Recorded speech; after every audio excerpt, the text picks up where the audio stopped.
Ramesh toll Ramesh YouTube சேனலிலிருந்து கவிஞர் ரமேஷ் ராஜா ஆகிய நான் இன்றைய நிகழ்ச்சிக்கு இத்திலார் ஊராட்சி மன்ற தலைவர் பந்தியன் அவர்களை பேடிக்கணும் வந்திருக்கின்றேன். எமரால்டு சுரேந்திர நகர். ஐயா வணக்கங்க ஐயா.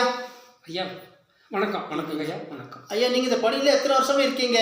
நான் இந்த பணியிலங்க ஐயா 5 வருஷமாக இருக்கிறேங்க. இருக்கீங்க. உங்கள் பணிப்பா முடிஞ்சிருச்சுங்களா?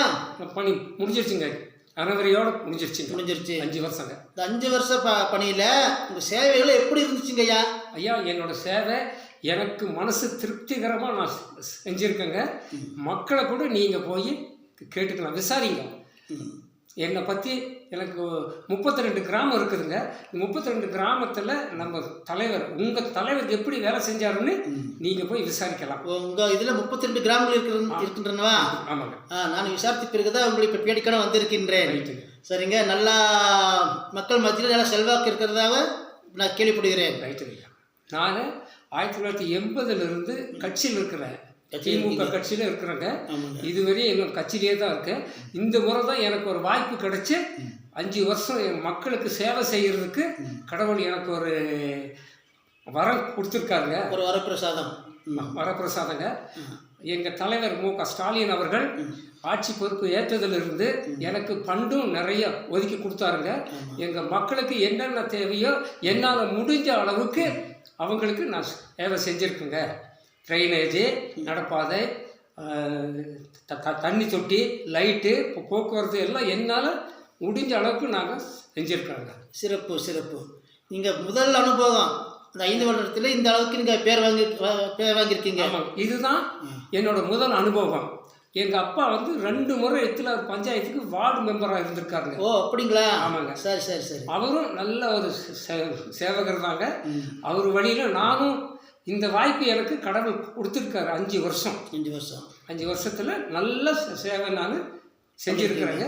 பக்கத்தில் ஒரு அரசு மருத்துவமனை இருக்குங்க. எமராட்லைங்க. பெரிய மருத்துவமனைங்க. 20 கோடி செலவில் அந்த மருத்துவமனையை அரசாங்கம் கட்டி கொடுத்துருக்குங்க. SADB மூலயமா அந்த மருத்துவமனைக்கு 46.25 லட்சம் ஃபண்டு வாங்கி அதுக்கு ஒரு கிணறு போட்டு ஒரு தொட்டி கட்டி தண்ணி கொண்டாந்து விட்டுருக்குறேங்க. இத்தலாரில் ஒரு பழைய நூலகம், அது இடியும் தருவாயில் இருந்ததுங்க. அதையும் SADB மூலயமா நான் போய் கேட்டு அதுக்கு ஒரு 17 லட்சம் ரூபா அதுக்கும் வாங்கி கொடுத்துருக்குறேங்க. அருமை பெருமை. சரிங்க. ஏன் இப்போ நீங்கள் ஓய்வு பின்னு இப்போ பதவி காலம் முடிஞ்சது இல்லையா? ஆமாங்க. இப்போ உங்களுடைய பொழுதுபோக்கு என்ன? என்னோட பொழுதுபோக்குங்க, நாங்கள் விவசாய குடும்பத்தை சேர்ந்தவங்க. சரிங்க. எங்கள் பசங்க 2 பேர் அவங்க +2 முடிச்சுட்டு அதுக்கு மேலே அவங்களால படிக்க முடியல. அவங்க விவசாயம் பண்ணுறாங்க. அவங்க கூட நான் ஒத்துழைச்சிட்டு இருக்கிறேங்க. அடிக்கடி என்னோட பகுதியை போய் நான் வாரத்துக்கு ஒரு முறையாவது போய் பார்த்துட்டு வருவாங்க. எப்படி வருவீங்க? மக்களை பார்த்துட்டு வருவீங்க? மக்களை போய் பார்த்துட்டு வருவாங்க. நல்லது கெட்டது, கல்யாணம், ஒரு சடங்கு கிடங்கு எது இருந்தாலும் எனக்கு அழைப்பு வருங்க. நான் போய் பார்த்துட்டு அட்டியால சுற்றிட்டு வருவேன். சரி. அந்த பதவியில் இருந்தாலும் இல்லையானாலும் மக்களை போய் பார்க்கறது உண்டுங்க. சரி, சிறப்பு. ஐயா நீங்கள் ஒரு பெரிய விவசாயி கேள்விப்பட்டேன். அப்படிங்களா? ஆமாங்க, பெரிய விவசாயிங்க. ஏறக்குறைய ஒரு 8 ஏக்கரு கேரட்டு, உருளைக்கிழங்கு விவசாயம் பண்ணுறாங்க. பரவாயில்ல.